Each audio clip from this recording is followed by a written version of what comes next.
No niin, kello on 9, joten aloitellaan. Mun nimeni on Mika Ruuman, jos mä en ehtinyt esittäytyä kaikille, enkä kyllä ehtinytkään. Me tässä tehtiin virityksiä, mutta mä toimin Retriever Suomen toimitusjohtajana. Retriever on nyt tällä hetkellä 11 kuukautta ollut Suomessa. Oikeastaan Retrieverin tarina Suomessa on sellainen, että vaikka ollaan tosiaan 11 kuukautta vasta oltu, niin Retriever itsessään on ollut olemassa jo vuodesta 1999. Ja aloittanut itse asiassa ensimmäisenä pohjoismaisena toimijana niin tämmöistä niin online-seurantaa silloin se oli uutta. Tietenkin nykyään verkkomedian seuranta on aivan tavallista. Mutta sitten sen myötä oikeastaan niin tämä Retrieverin toiminta on kasvanut. Ja sen itse asiassa yksi niistä asioista, missä me ollaan erityisen vahvoja näinä päivinä, on nimenomaan tämmöinen mittaaminen ja analysointi. Ja Retriever onkin itse Pohjoismaissa niin kaikkein suurin analyysiosasto kaikista toimijoista. Myöskin me ollaan ainoa toimija, joka toimii kaikissa Pohjoismaissa. Ja sitä kautta me voidaan sanoa, että me ollaan itse asiassa suurin mediaseuranta- ja analyysifirma koko Pohjoismaissa. Nyt sitten oikeastaan tämän päivän aiheenahan meillä on sosiaalinen media. Ja siitä me on erittäin tyytyväinen, että meillä on muutamia erittäin kovia asiantuntijoita tänään puhumassa. Meillä on Retrieverin sosiaalisen median liiketoiminnasta vastaava John Rosenbaum, ja sitten meillä on meidän Suomen analyysitoiminnasta vastaava Eevi Alanissi. Ja ihan käytännön asioita, jos haluatte twiitata, niin täältä löytyy Retrieverin Twitter-ID, samoin niin Johnin ja Eevin. Jos haluatte viitata heihin, niin se löytyy tuolta noin Twitterin tunnukset.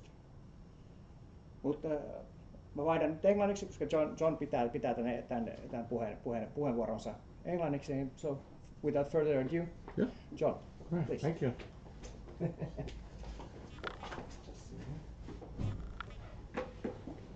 All right, let me stand here so the webcast can see it at the same time. I didn't understand pretty much anything but Sweden and my name in that presentation, but I think it will be good to go anyway. Does everyone hear me? Can you hear me all the way in the back? Yeah? Okay, great to see so many people this morning, and welcome. As you can understand, I will be saying nothing in Finnish today. I will only be speaking my native tongue, which is American English, so I hope no one has a problem with that. I know that some of you really love the British stuff, and we have a couple in Retriever that really speak it well, but just tell me if you get annoyed with the New Jersey American accent. So, so my name is John Rosenbaum, and I'm going to be talking to you today about a lot of different things in social media, and it's quite I tried to do it in a very holistic way, so it's not only one part of it. I know in the introduction we talked a lot about, for today's event, about ROI in social media, but I really want to go to the basics so you guys have a really good understanding of why I'm presenting it the way I do. So I think at the end of the session you're going to be a bit tired in your head, but you're going to have a lot of cool new information, and we're going to do it quite case-based. Things that I've done and things that I've seen that are really cool and really interesting, but not always successful. And we'll talk about the successful versus what works and doesn't work and why and things like that. And at any time, just interrupt me, raise your hands, call out, whatever, that's fine. I'm not going to just keep you for 75 minutes in your chairs, so make sure that you ask questions, come with feedbacks and comments and stuff like that. So to start out with, I came from a startup in social media. So I actually started 7 years ago in Sweden when I came back from being abroad for 10 years in a little startup. And after 2 years, we were voted the best company in the Nordics for social media monitoring. Retriever came in a very nice, honorable second place.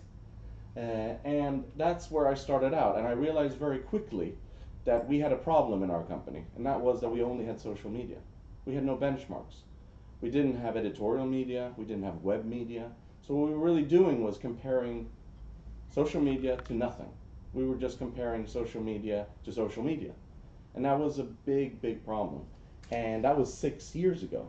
Today, media has converged even more than it was in those days. So today, if we don't have the whole spectrum of all the different media platforms, or channels, like a lot of people like to call them, you can't really understand if social media is effective or not. And that's really important that all of you understand, and very few people actually understand that. And I'm going to talk about some of the challenges in social media, why it is the way it is today. So we're going to try to explain your world, and I'd love to hear your questions about certain very specific things, so don't be afraid to ask.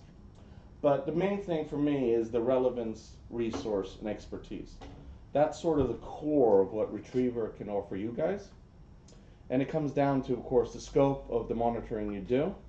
And I'm the tool guy. So my background is, of course, head of social media business manager, whatever. I'm the head of social media when it comes internally to Retriever, which means I go around the Nordics because that's where we're based. And I talk to you guys, prospective clients, current clients. I talk to internal team, I train the teams, but mostly my role is supposed to be dedicated to developing our tool. And as I said, I'm the tool guy, but I really don't like tools. And that is quite, people are like, what? You don't like tools? They're only a means to an end. So really you're supposed to focus on the task. And tools are supposed to help you reach a goal. They're not the goal. And many people forget that. I meet people, every week, and they focus, they'll spend a year evaluating tools. And then they get a tool and they don't really do much with it. Their evaluation is really, really subpar. It really is nothing very good to be said about it. So I have a background in journalism and marketing and communication, and this is weird because in America it's very different from in Europe. So in America, marketing and journalism, it's actually a science degree. It's not a Bachelor of Arts or a Master of Arts. It's a Master of Science. So it comes from a very technical aspect, you would say. So I've done a lot of math, and I've done a lot of statistics. I'm not so good at it, but at least I passed. And so I worked with, I was on the client side for 10 years and buying these tools and using these tools. So I know the challenges facing you and facing the people that you work with or work for. And that's why I decided when I came back to Sweden that I want to be on the tool side. I want to develop these tools because I saw the ones that have been around for a long time. They weren't producing good enough information for most people to be able to work with. So that's why I decided to start working on the tool side. I worked on these markets: Sweden, Norway, Denmark, Finland, the UK, Canada, Germany, the US, Israel, Poland, and Austria. So those are the markets I know the best. But as you know, social media is based on language and not geos. So there's very difficult issues when it comes to determining Germany from Schweizerdeutsch and stuff like that. So there are some issues when it comes to that.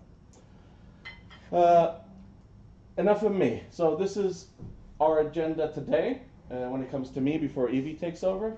But these are just some of the things we're going to go through. And I like to get it as a business case oriented as possible. So we're going to go through quite a few cases when it comes to that. So it says on the top, companies' SoMe challenges. So SoMe is short for social media. Just so we know from here on, I'm going to be talking a lot about SoMe. And there's a little parenthesis at the top, and it says excuses. Because I view challenges mostly in social media as excuses, or not enough knowledge, or not enough resources. And this is something that is very clear in the years I've been working with this. There are certain things that are very standardized. So very few people have problems with television ads or radio ads or working with editorial, print, or web. It's just in their DNA. It's what you do, it's what you've been doing for a long time, you understand it, you know the evaluations. Okay, sure, Nielsen ratings, MMS ratings, they're not perfect, but they give you a good idea. When it comes to social media, there's a lot of challenges because people just don't believe it's effective or can evaluate it. So today, I'm gonna tell you that that's not the case. I'm gonna give a really good case. I hope that you're the guys who are gonna judge if it's a good case. That actually it's the opposite. Social media gives you really good return on investment, and it does it very quickly. And if it doesn't do it quickly, then you're doing something wrong, and you have to amend your strategy and your tactics. So, going through a few of these. SoMe is viewed somehow differently from traditional media. It's magic. What happens on Facebook and Twitter and Instagram and all these platforms is somehow different from what happens on traditional media platforms. And it's just not true. It's just not true. It's exactly the same. So, I did a lot of historical background on presidential campaigns in the United States. And social media works just like the good old days where you used to put up posters. Someone put a poster on top of someone else's poster. 100 posters in the right part of a city would gain more influence than posters in another part of the city. You had demographics, men, women, white, black, Jewish, Italian, Catholic, all these different things people already knew in those days. Social media is just the same. It's just doing it on a different platform that for many of us is quite new. And when it comes to new things, we're a bit frightened. We just don't know how to do it properly. So I'd like to ask a question. How many in this room feel completely confident with measuring and evaluating social media? Meaning with the tools you have today and the people you're working with today, you feel, the companies you work with, however you want to phrase it. How many feel comfortable with evaluating and working with social media? Okay. What do you mean with comfortable? Comfortable in ways that if you work with a client, what do you work with? What do you do? Well, I'm in social media. Yes. Okay, all right. No, so let's say you work either for your own organization or work with as an agency, Yes. and you're helping someone else with data or with strategy or something else. Do you feel comfortable that what you are gaining with tools Oh, yeah. is good enough to be able to do something with it? Fine. That's my question. Okay, so no hands for the people watching this on a webcam. One hand maybe? One hand? Okay. So almost no hands. One hand. And of course, this it's not to prove my point. I've done this a lot of times. No matter where I go in the world, in the US, people lie a little more. So 10% would put up their hands. In the UK, people feel hard pressed to sort of put up their hand. And when I ask them, they're like, oh yeah, no, I wasn't really holding up my hand. So this is the same all over the world. So don't feel that I'm singling you out. This is the problem with social media. So really when we talk about social media, what we should be doing is saying, why am my company, my organization, why are my clients not able to do a better job at this? And I think it's our problem, the people delivering the data to you. I'm the first one to admit that we've done a subpar job of delivering information and telling you what we can do for you. So hopefully after today you feel a bit more confident, and we'll get a possibility to work with you guys. So these are some of the things that most people say when it comes to the problems, of course. So we can't value or calculate any effect, or very difficult. It's unreliable. We just don't have enough resources to do this. It sounds good, it sounds interesting, but we don't have the resources. A lot of people blame it on communication versus marketing. Oh yeah, marketing owns this, so if you're in communication, marketing owns it. If you're in marketing, communication owns it. People, point back and forth who owns it. Oh yeah, I don't know, it's someone else. Everyone does this. This is classic social media putting me to the side. Not physically present. So a lot of companies, and this I think is more actually relevant for Finland than it is for the other countries that I work in. Finland, I would say, is about a year to a year and a half behind when it comes to social media. Not how you use it, but how you evaluate it and work with it as companies. The companies I've worked with, when it comes to the ones we have in the Nordics, so we might work with a company in Sweden, Norway, Denmark, and Finland, I would say that is like in the planning stages and how they evaluate about a year and a half. That is a good thing though. For most of you, that gives you a heads up. So if Finland is not already there, it gives everyone an opportunity that's not already there to do something really good with this information. So you'll be maybe not first adapters, because those have already come, and second adapters, but you'll be third adapters. So you'll know what works and doesn't work, and be able to use benchmarks and best practices to really get this information working for you or the people you work for. We are not ready for evaluating social media. My favorite excuse, my favorite thing when it comes to these things. So I always turn it around and I go, okay, so you're not ready to evaluate anything else either? Oh no, we do TV, we do radio, we do, okay, so how come you do that and not social media? So it comes back to the first thing. So, we don't know how to value effect. We can't gauge what actually comes out of it. The earned, owned, paid, and shared is as old as it gets. It's exactly the same for all platforms, and is the same for social media. All the things classical and what you learn in school are the same for social media as it is for all other platforms. Focus on tools instead of tasks. This is my favorite. I told you I was a tool guy and I don't really like tools. It is really strange to go into meetings. I've been in board meetings in Fortune 500 companies. I've been, actually, this is true, I've been to a dog preschool for dogs, where they actually use social media tools to get new clients. They look in their area, who's looking to, which is the best place to put my dog in, and stuff like that. So they actually find clients doing that. So my smallest meeting was meeting with a preschool for dogs, and of course the big companies. And it is the same. Everyone focuses on the tool. I asked them, don't worry about the tool. You can use pretty much all tools. They're actually pretty good nowadays, a lot of the tools. The thing is the task at hand. How can we help you in the best way? The tools, they're good. It's just you have to learn how to use them, and we're going to teach you and help you. Focus on the task, not the tool. And then, of course, the thing that I always reverse it. Just think if social media was called TV instead. Everyone would be working with social media, and we'd be doing a much better job and evaluating. But it's not TV, it's called social media, and somehow it's a bit magical. So, my verdict is 10 years down the road, after social media became more popular than ever, is that it's undervalued, underappreciated, often mismanaged. And that's very sad. But you guys are not going to be those guys. You guys are going to be the one taking it to the next level, and are going to take the opportunity, because these are the other people, and you're going to be the people not doing this. And because of that, you're going to be very successful for your own organizations or the organizations that you work for. Any feedback or questions here? You don't have to agree with me. It's fine. All right, so I'm just going to go through some of the latest research, not focus too much on it. Why I like to use the example of the US is because they're first adapters. I would say Japan, South Korea, the US are sort of the first adapters when it comes to new technologies. And the Nordics are very close behind, together with the UK.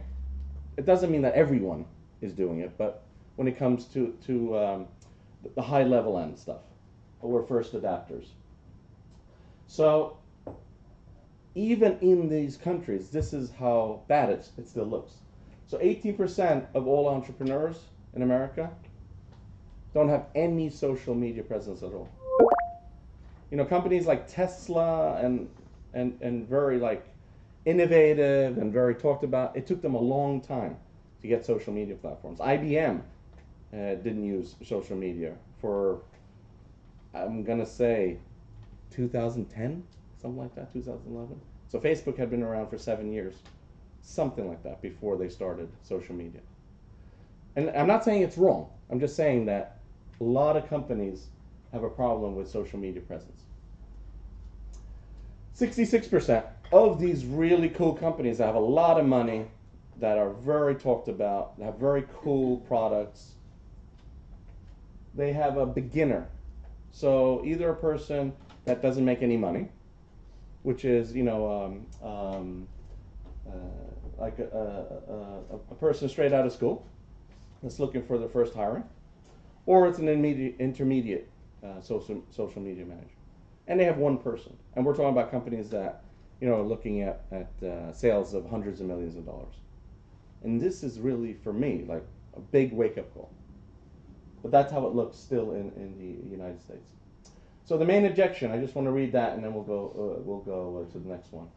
Business owners have trouble understanding the importance of social media because they don't understand the ways to monetize or measure the return on investment.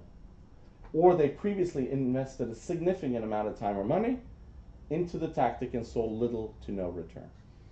How many sort of feel that's what they have experienced from social media? Effort and time and very little effect. Yeah? Anyone? All right, tough crowd. But this is something that I hear all the time. That people spend a lot of efforts. It doesn't make a difference if they have 3 people hired or they have 1 and they do 5 campaigns a year or they do 20 campaigns a year. They have very, very hard time getting noticed, doing it better than competitors. They're always making this sort of, I call it an excuse for why they're not doing better and why they can't see return on investment. I disagree with their end conclusion, and now I'm going to talk about it. So, social media is changing very rapidly, and it has to do with the platforms themselves. Sorry. I have my little guy here. They're changing very rapidly, and it has to do with the platforms changing their algorithms. So how many in here have heard about Facebook and Instagram changing their algorithms? Okay, so half the room. Cool. Does anyone know what it entails that they've changed their algorithms? Well, like what does it mean for any given company, any given person? Yeah? Well, a lot of things. Yeah, but the first thing you can think of.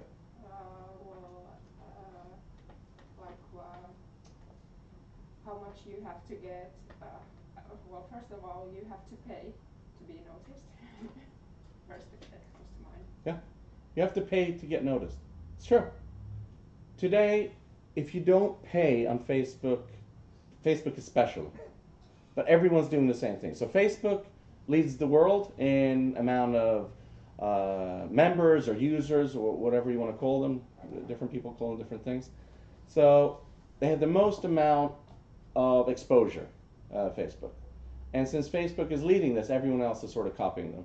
So Instagram, of course, is owned by them, so they're doing the same thing to their algorithms.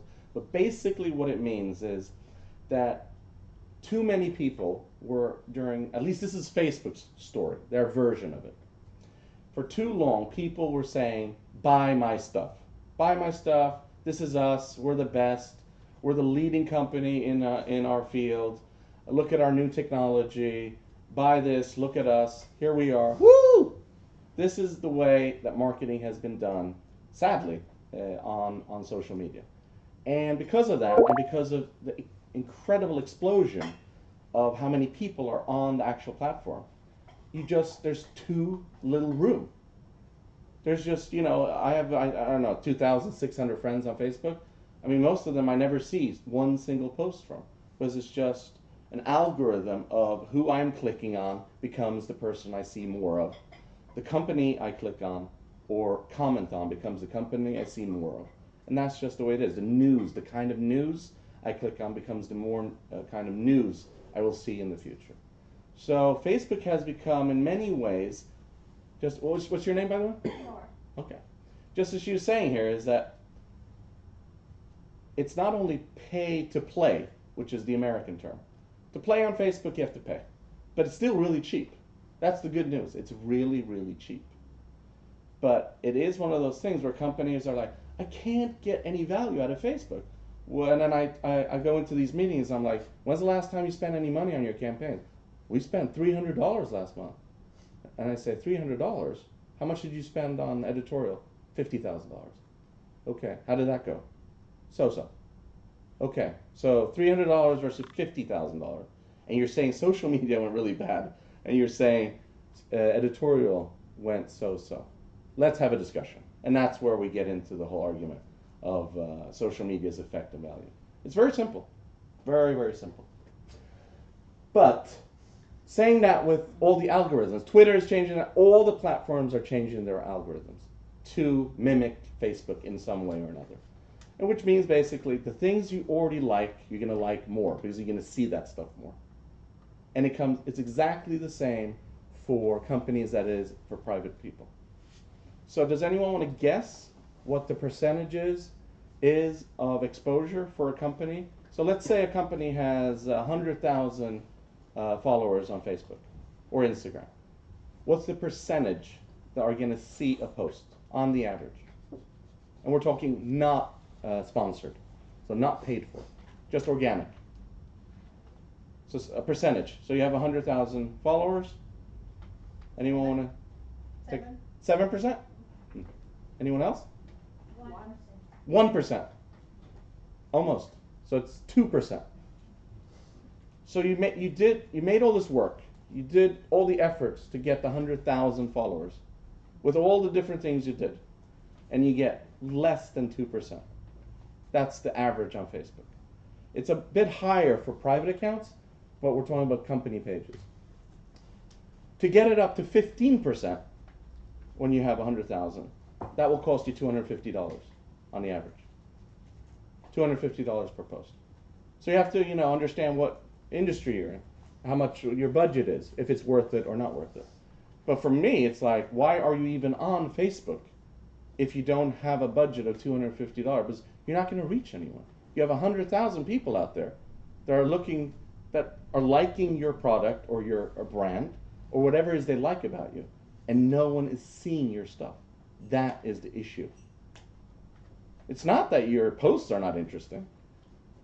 It's that, well, actually it could be that too.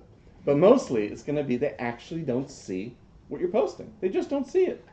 Just like I don't see half of my friends. The people I went to college with, I'm not great friends with most of them anymore. I'm back in Sweden, and I don't see their stuff, and I don't click on their stuff, and because of that, I don't know what's going on in their life. So it's exactly the same thing. The last thing I want to, on this is, many people talk about the problems with, this is also one of the big sort of anti-things about social media. We're in a business where everyone hates us. We're in a business where no one talks positively. So not being on social media is actually bad, because a lot of people see how bad they look at us, how they see us. And I'm saying, okay, but do you know this or do you think this? Well, we're not sure. Okay, but how do we test it? So let's give an example of someone that we don't work with, which is hard. But there's a China Eastern Airlines just started operations out of Stockholm. They set up a Facebook page, which they obviously don't run. Someone else runs it for them, probably an agency. They do not respond to any single comment on their entire page.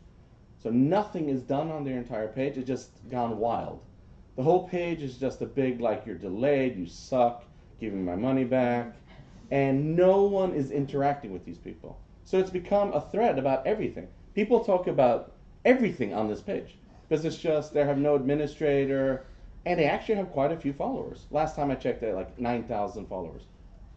No one is doing anything on this page. And for me, I'm just looking at this page and laughing, but it's really sad, because they have a lot of people that are talking about them, and no one is engaging with them. So SES, who we do work with, do this actually really well. They respond, or try to respond, to every single post on their Facebook and Twitter feed. Every single post. And they're respectful, and even though the comments can be hateful, and even though they can be really, really, out there, they respond, and they do it in a very nicely way. And it doesn't make a difference what it's about. They just respond. And I have to say that looking at, comparing it to 2 years ago, it becomes more positive. Because even people that are really upset, they understand, and when you have a conversation with someone, you start understanding their point of view. You might not agree with it, but you start understanding where they're coming from and all that. So having that conversation changes a lot. Last one here. Worry about those who are not talking. So this is really, for me, one of the big ones. Companies think in social media, even the ones that are doing it pretty well, that on the different platforms on social media, they have a really good understanding of what's going on. Most of them don't. And I'll tell you why. How many percent do you think talk to the brand and not about the brand? So just an average. You think it's 5%, 20%, 40%? So if I want to talk about Nokia, maybe I don't want to talk about Nokia, but let's say I want to talk about Nokia. How many people do you think are talking on Nokia's different platform pages? And how many are talking on private pages or private groups? Anyone have an idea? It's 8% on the average. So if you're a company or an organization, on your page, on the average, it's an average, it doesn't have to be like this for everything. 8% of everything being said about your brand, people, products, your members, 8% is being said on that page. 92% is being said somewhere else. So you also, that's why monitoring comes in. A lot of people are like, yeah, we have a really good understanding what's going on our page. I don't think so. Because it's like walking into a room at a party. Who's going to say it? The punch sucks. The food sucks. You don't always say that. A few people are going to say that. But you're going to tell your friend, hey, the punch sucked. And that's what's going on. People are not telling their brands what they're telling their friends in recommendations, where to go, who to fly with, what products they want to buy, what companies they want to work with. That they're saying something else. So the conversation going on to companies is very different from the conversation going on overall when it comes to anything actually when it comes to social media. Just want to give you one single trend, and it's very clear that this is taking over completely. Visuals, visuals, visuals. I was in San Diego in February, and I advise anyone that has the opportunity to go. It's not that expensive, actually, and it's the best social media conference in the world. It's actual hands-on workshops for 3 days when it comes to evaluating, measuring, understanding, case-based, not people like me just standing on a stage. And this is something I want to say. A lot of people in my line of work, they're very good at marketing themselves. They have 100,000 people on Facebook following them, Twitter, Instagram, and all that stuff. They're not that great at actually promoting companies because they're busy promoting themselves. These guys in San Diego are excellent at promoting companies, promoting others, getting others to understand what they're doing. So if you get a chance, it's in February of next year. It's called the Social Media Marketing World. It's the best thing I've ever seen. I don't go to anything else anymore unless I'm speaking because it's that great. And this is what they talked about there. Visuals, meaning videos, pictures, collages, anything that has a visual in it. It works in a way that nothing else does. And because of it working that way, what do you think has happened? All the platforms have changed their algorithms. So if you only post text or a link or anything else, or like a Word document or a PDF, that will go to the bottom of the list. Everything else will go to the top of the list, coming to visuals. This is one thing for you to remember. So there was a survey about 6 months back. 78% of all the Nordic marketers surveyed use visuals at least 5 times a month, which is up 74% from 2015 to 2016. So this caught on quickly. The problem, of course, is that when this catches on, the market's flooded. Now everyone's doing visuals, so everyone's going to the top of the list. You have to do other types of tactics to differentiate yourself, and which we're going to go into. These are the most common questions without getting into them, too much details. But the things that most companies, when they come to me and talk about, this is what they really ask about. How can we get noticed? How do we stand out? Which platforms gives the best ROI? What is a successful social media campaign? There are all these questions, and I basically put it into one single phrase. you want to make the thumbs up. That's what you're looking for. So most people nowadays, in Finland I know it's a little lower because you're still a tablet people and not a smartphone people yet. So Norway has a penetration of 88% of what's going on is they're doing on their smartphones. You guys are somewhere where tablets are still up there, I think in the 60 percentile, something like that. You're a little less when it comes to the smartphones, which is important when it comes to how you market stuff. But it's really important that when we talk about these things, to tying it to this thing. You want to make someone stop scrolling. Ooh, interesting. Why is it interesting? How does it stand out? And for me, all this at the top is useless if you don't have the three things at the bottom. You got to have a business goal. How does the social media stuff tie into a business goal? The second one, what are they? So you might have a business goal. Well, I want 1 million people to see our new product in the coming year. Or I want to increase sales by 15%. Or I want to have 22% talk about our CEO. And you do different things to market that stuff. The most common stuff is, of course, brand awareness, sales, and retention. Those are the three main things when it comes to business goals that I've heard of. Or I call them objectives more than goals. And of course, the last one is, what is your industry? And who is your target audience and demographics? And without these things, it's basically luck. If you don't have these things set up from the beginning of a campaign, or for an entire company, it's basically luck. What's going on? If it's hit or miss, certain things will work, certain things will not. But without these things, there will be no effect. There will be no effect. So, start over. My computer is really a problem, so I press this button I do this command about 3 times a day. Alt Control Delete. This is what most people have to do in this field. They really have to set their minds at 0 and start over. So I call it the framework. It's a work in progress. It is not set in stone. So we start with a tool. Okay, listen, aggregate, analyze. All that stuff, most of you have it, most of you understand it a bit. Do it, and then you adjust that. You fine tune whatever you're going to do and make it relevant. And this is one of the things that's really problematic in our field. You got to do it so every person that is a stakeholder gets information. It's not some kind of magic thing where, oh yeah, okay, so so when we do monitoring, analyze, we send it to the board. It gets put on a shelf, and hardly ever anyone looks at it. That is how it works. So without going through these, I'm gonna everyone who's here today, we're gonna send this out so you can look at it more in detail, so we don't have to go through every little thing. But the important thing here is, of course, is these setting goals.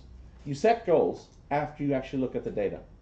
Anyone who sets goals and strategies, you can set a business objective.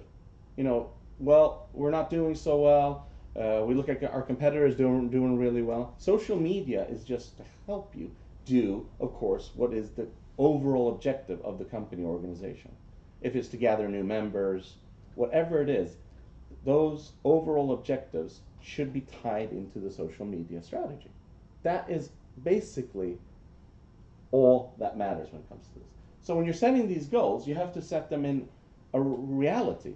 Saying we should have 2 million Facebook followers by the end of the year. If you have 20,000 at the beginning of the year, that's not a very realistic goal, especially not if you don't have a social media team and you want to spend a lot of money. So you really have to know the reality of your industry and your business before you set these goals. And then these are some of the metrics you can use. How to measure value and effect, business related. And then of course you go into the actions, you analyze it, and then you amend your strategy. But the important part here is to really tie it into your business goals. If you don't tie it into business goals, it's just a one-off campaign that might work or might not. And you cannot go back and say, yeah, look at the effect. The effect of what? You had a business goal, you didn't tie the social media, so it was more luck. Yeah, it might work this time, but 9 times out of 10, it's not going to work. So these are some of the things I found about Finland on a very cool company called Buzzador. Anyone here of Buzzador? No one's here from there, maybe? No. And these are the things, the basics. You got to know your market. And you got to know your benchmarks. So if I don't know which is the most popular emoji used, how do I know when it's being used with my company if that's not good, bad, or neutral? It just has to do with I have to have a benchmark. I have to be able to compare it to something. Either I compare it to myself, I compare it to a country, I compare it to an industry, or I compare it to a brand. Got to have something to compare it to. But the interesting part here is to find these outliers. So things like this. That's Norway, Snapchat. Snapchat is absolutely dominant in Norway. So if you don't know that as a marketer, how can you choose your platform? Many people say, oh yeah, I'm going to go on Facebook because it's really big. Okay, but everyone else is there. Oh, okay, I didn't know that. But Snapchat, is everyone else there? This is how it looks for that. And that's what you have to find, to know your market and to know your demographics. So here on the left side, we have Finland right here. We see that the stats are quite low compared to the Nordics, but that's not the important part. That's just an opportunity. The important thing here is to see Snapchat. 74% of all snappers are active every single day in Finland. So if you're a company, well, I might have a tough time convincing someone of doing something there. But you know what? Looking at all the other platforms, maybe it's a good idea because they're so active. Can I measure it? Maybe. And this is where we come in when it comes to gauging all the different arenas for your market. So we set up, and Eevi's going to talk about it, we set up an idea and a strategy how we will get this information and data to understand your industry, to understand your competitors, what they're doing, what they're not doing, what's working, what's not working. It's very much A/B testing. This one I just wanted to show you, industry and demographics. So here we have Sweden, Norway, and Denmark for you in the back that can't see. And this has to do with female and male and different age groups. And why I want to show this is it ties into a case that I'm going to show later that comes to Volvo. And the interesting part here that I find really, really cool, would you know which brand of cars is the most positively looked upon when it comes to cars? And this is the same for Sweden, Norway, and Denmark. A brand of car. Just guess. Car brand that women most positively talk about. Citroen. Anyone else? Volvo. Anyone else? It's Kia. And when I spoke to Kia about this, they were like, what? They had no idea. No idea that their brand is the one that's most positively talked about in all of Norway, Sweden, and Denmark. It's really cool. They had no idea. So we talked about this. Organic reach is dead. Facebook is pay to play. And text and link posts are the worst thing you can ever do. And the more you do them, you go on a ranking scale and you go right to the bottom. So Facebook you have to view, and Instagram and Twitter, you have to view it as a ranking. The more things you do badly, the worse it's going to go in the long run. You have to prepare and make every single thing that you do count. It's really important today. And if you don't do the sponsored stuff, no one will see you. It really is that way. And I just wanted to show you when it changed. So it seems like Facebook had a really cool New Year's party where Mark Zuckerberg said, okay, someone pull the plug, because this is what happened to the organic reach. January 1st, right after their New Year's party, they pulled the plug, and that's what happened to organic reach.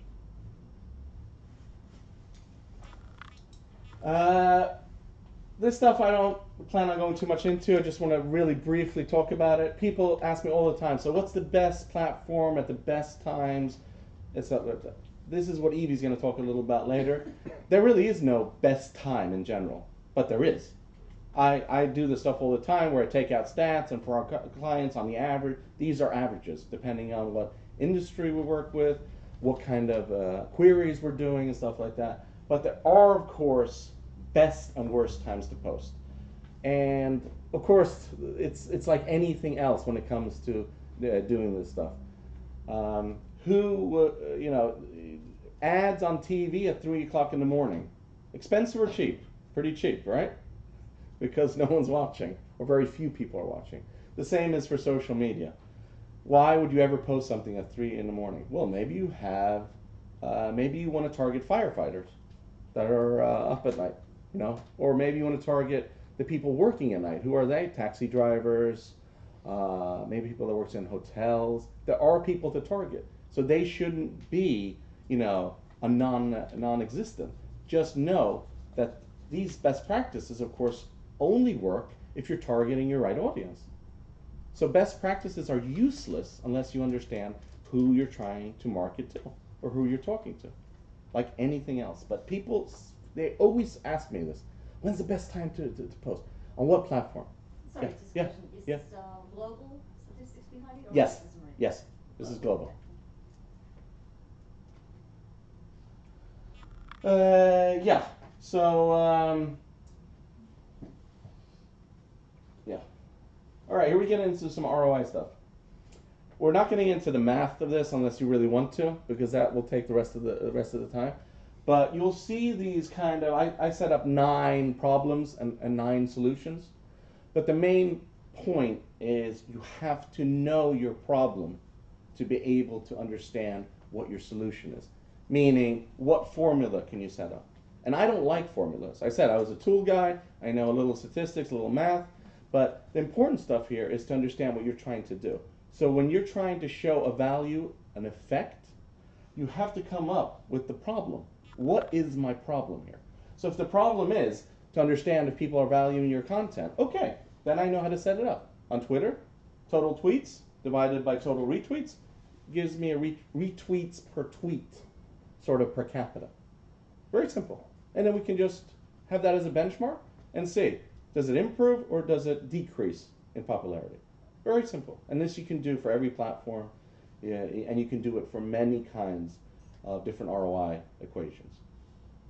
I'm not a huge fan of doing it this way, and why I don't like doing it a lot of the time is because many have not tied it to their business goal. So if you haven't tied this to a business goal, sales, brand awareness, whatever it is that you tie to, retention rate of customers.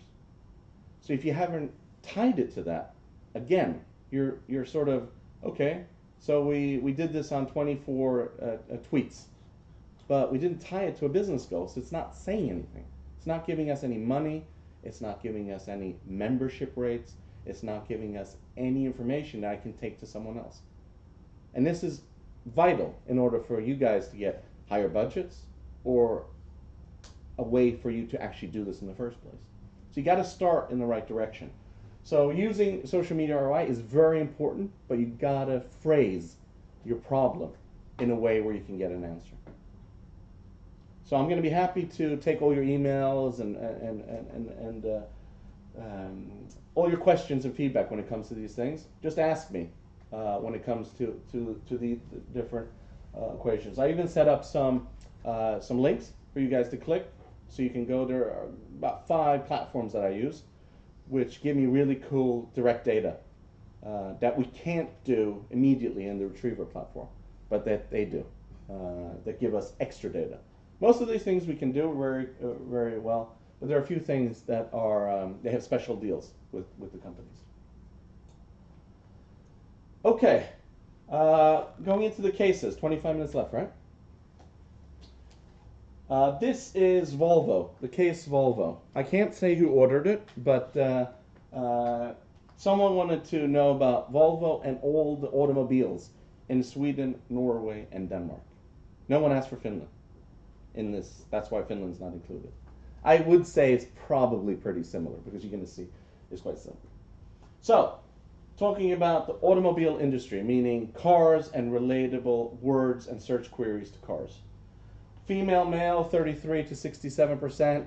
Probably most people in here would have predicted something like that.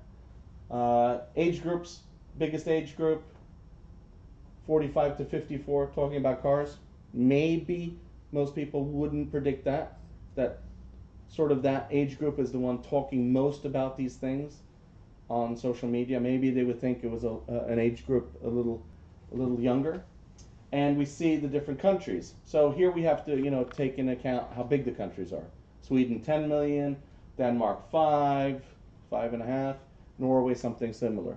So actually it's reasonably per capita. No country is really bigger than the other when it comes to this. Just slight differences. But when it comes to who's the person in a certain demographic who's engaging on different things, we see clearly it's Swedish males, 25 to 34. They are the biggest group, the outlier, the one that really stands out. And this is just, there's no background to this. We're not trying to prove something. This is just a general overview so a company can set then their business objectives when it comes to understanding social media and to do something in social media. So this is how it looks. Volvo the biggest, BMW, Mercedes, Ford, Audi, Lexus, Porsche, Volkswagen, and down the road. Done it per country. And the interesting really thing here is that Mercedes is by far the biggest brand in Denmark. That's the thing that really, except for that, Volvo is the biggest, but in Denmark, Mercedes is the most talked about brand when it comes to cars. Here we have some top brands, stories, engagement by day, and what happened that day to really understand what it was that drove interactions. Simple, very easy to understand. Here we have top brands by gender and age. So we look at male and female, we talk about brands, and here it's always trying to find the outliers. Who's the biggest, who's the smallest, and try to find out why. So in this one it was Audi, and let me see, and Kia, as I was talking about on the top there, females. Same here, just in a different way to understand what's going on. And when I show these to the different car companies, they're like, wow, how did you do this stuff? It's like, could I really do this by myself? Yes, if you have 2 people on staff and this is what they're trained to do, they can do this. They're like, I have 5 people and they don't do anything close to this. No, exactly. They're posting, they're getting content, but they're not doing this kind of stuff. We'll teach you how to do this. We'll teach you exactly what's going on. And this is, for me, the really cool thing. So in all of this, when I was looking at this stuff, I'm like, oh yeah, Volvo's the biggest, Volvo's the biggest. It's only one model that's driving up Volvo. Without this model, Volvo is actually number 3. So one model.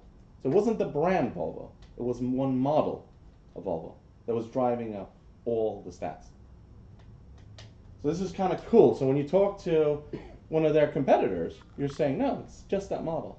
And can you have any idea why this model was so talked about? This is last year in September. Anyone have any idea? Certain Swedish football player? Zlatan? So Zlatan, they started a campaign with Volvo. And what car was he driving?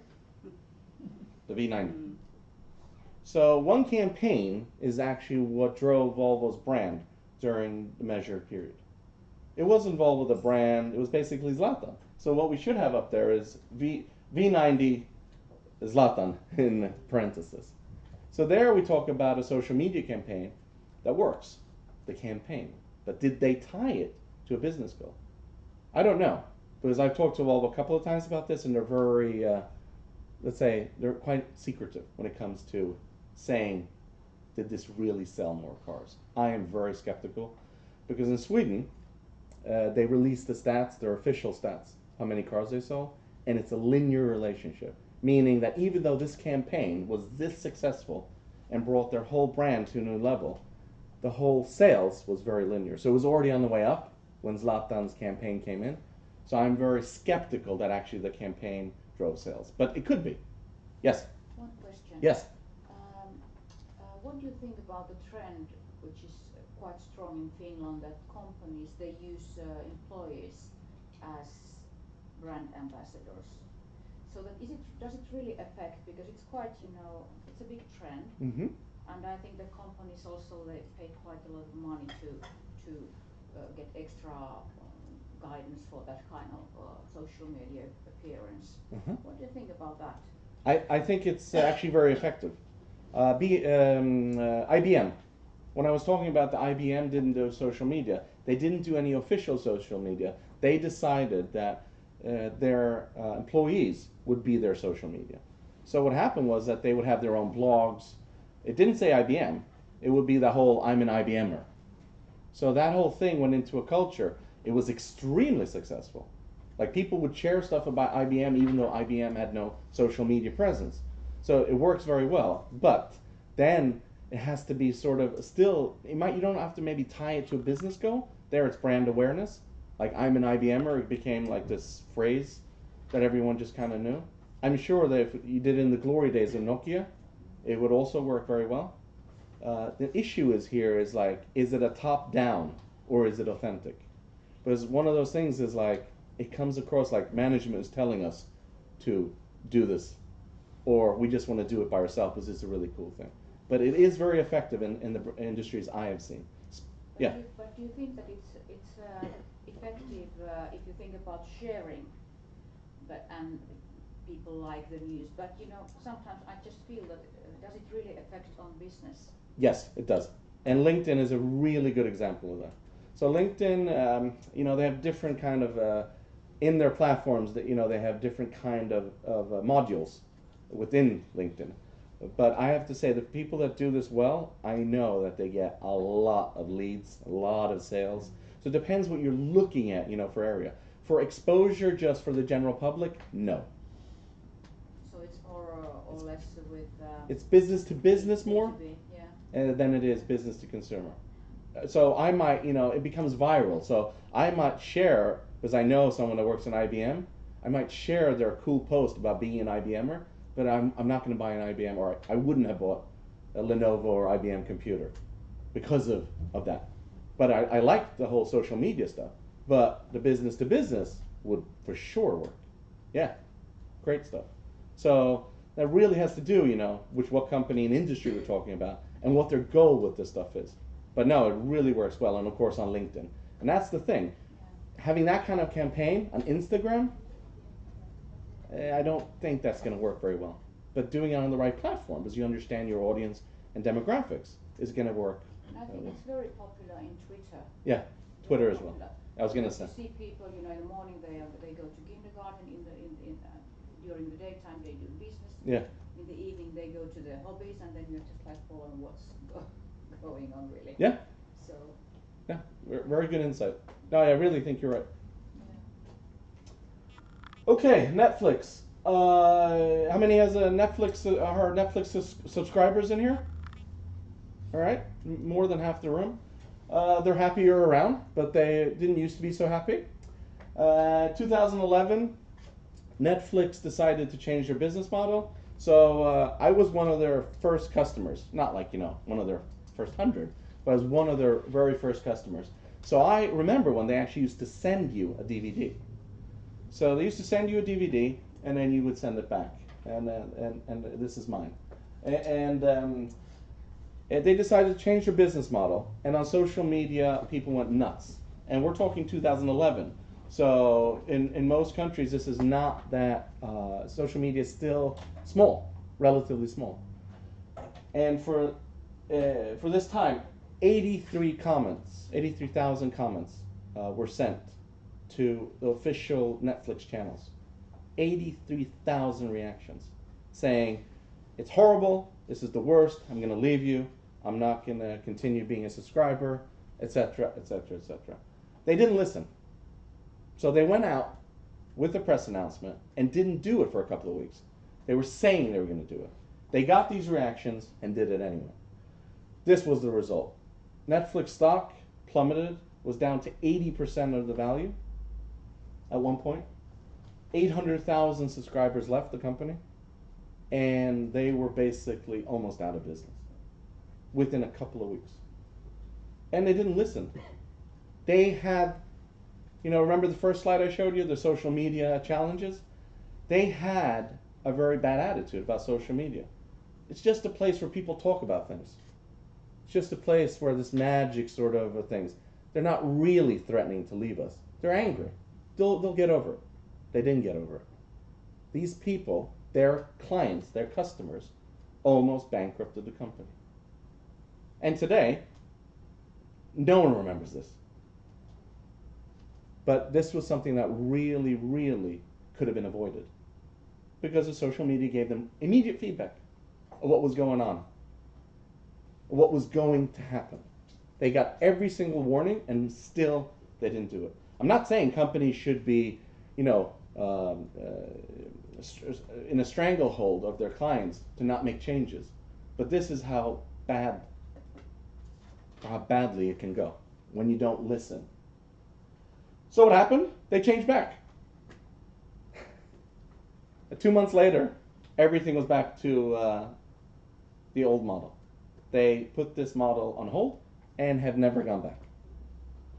So it's quite cool how the power that customers can have, and it's very interesting in this case, at least for me, that they could have avoided this whole mess had they listened in the first place.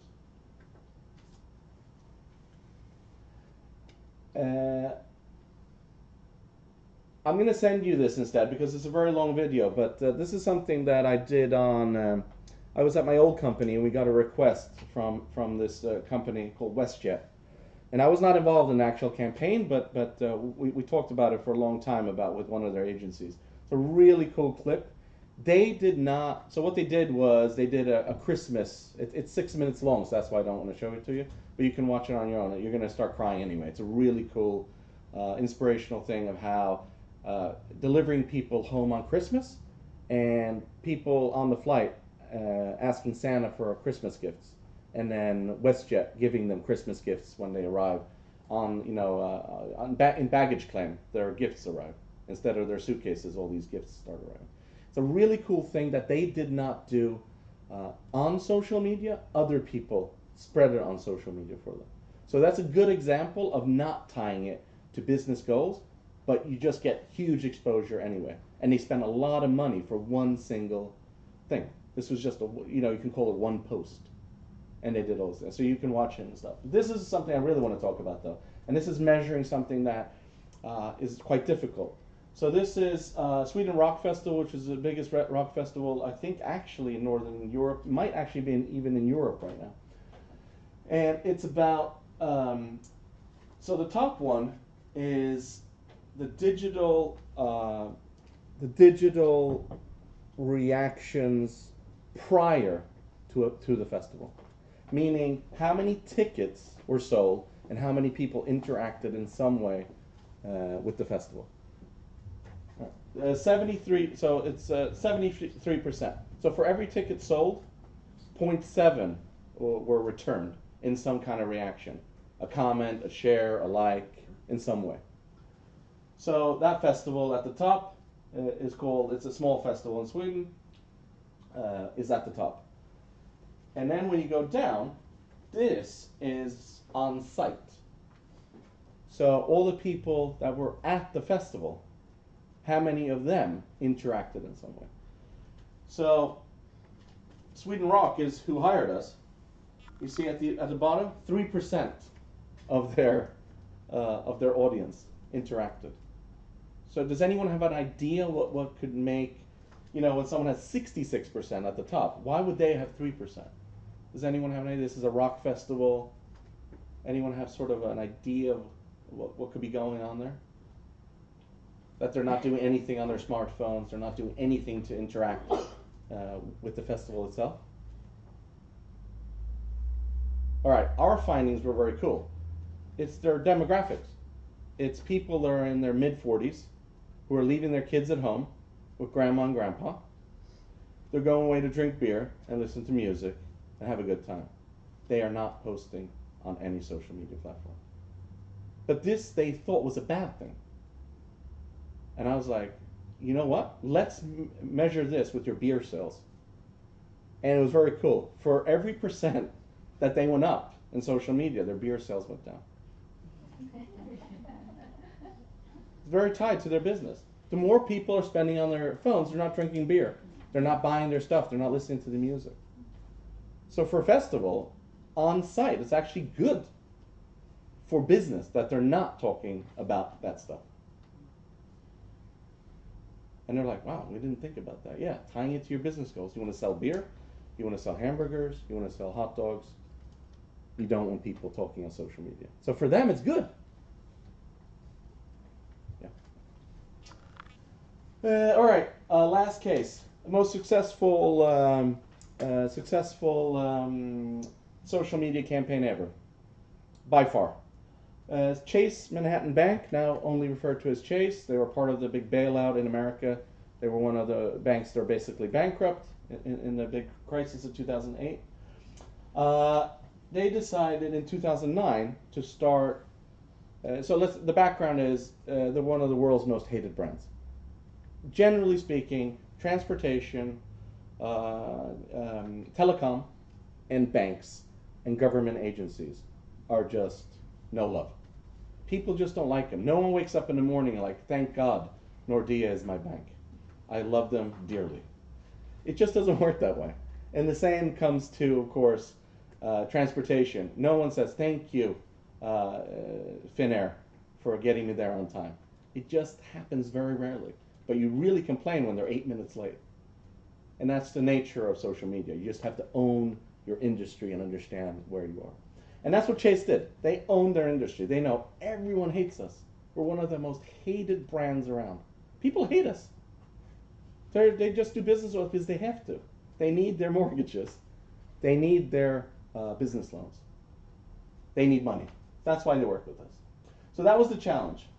So they decided with this campaign called Chase Community Giving. It was a very cool campaign set up that the bank had really nothing to do with it more than they had the Facebook page and they gave away money. And they gave away money to local organizations. Anything from a baseball club to the Boy Scouts to soccer organizations, anything that had a local feel. But it was the people that decided. So the people in different towns, at every branch, people would vote. Who gets the money this year? You vote for your local soccer club. You vote for your local helping fight cancer or whatever it is. So Chase was just behind it. But they let everyone decide and vote for whoever they thought deserved the money the most. So despite that people hate this bank, they hate them, they did this amazing stuff. So it was still really, really negative in the beginning. But in the end, in a 6-year period, only 26% of all stuff was negative. And for them, that was irrelevant. Totally irrelevant. Because they know there's always going to be haters. We're in the industry where people hate and don't like us. We have to own it. We have to accept that. But what was really interesting was 38% were positive. 38% of people were positive about a bank and about this campaign. And just, despite all the awards they won, they won every award available, they got immense exposure in a positive way for something like this. And we're talking 1 year after the biggest bailout in financial history. They completely changed their brand for this stuff. They really did. And still today, when you talk about people in this industry, this is still one of the things that people are like, wow, it's amazing that you can turn a brand that is so hated into such a successful campaign, just sort of putting it to the side and saying, we know we're hated, we're still going to do this because we love our communities. The local banks are the people that work in that community, they live in that community, they are part of that community. So it was really, really cool to go through this. You can read more about it online. So just ending we love to talk to you. I've had a great time. I hope you've learned something. You will all be sent this presentation. Talk to me on social media or email. I'd love to get feedback and answer questions when it comes to everything from ROI to planning and stuff like that. I'm in Retriever, Finland reasonably often. I fly around. I'm the flying consultant, going into all the Nordic countries. So I'd love to meet you and your companies and organizations. So get a hold of us, the sales reps, Mika, and let's talk. Let's have this ongoing conversation, and I'd love to work with you guys. So thank you so much. Thank you very much, John. Before we let you go, are there any questions right now? Okay, then we are actually going to switch to the Finnish part and to finish, but in between Eevi is going to set up her computer. Joten tässä välissä, niin jos on tarvetta käyttää käsienpesuhuonetta tai ottaa smoothieta tai kahvia, niin nyt on hyvä tilaus. On semmoinen 5 minuutin breikki.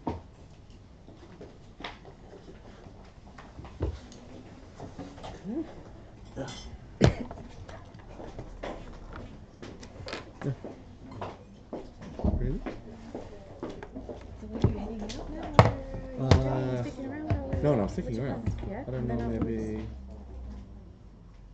I won't understand anything. That's okay. I just mean afterwards. No, I'm sticking around. Okay. I'll just.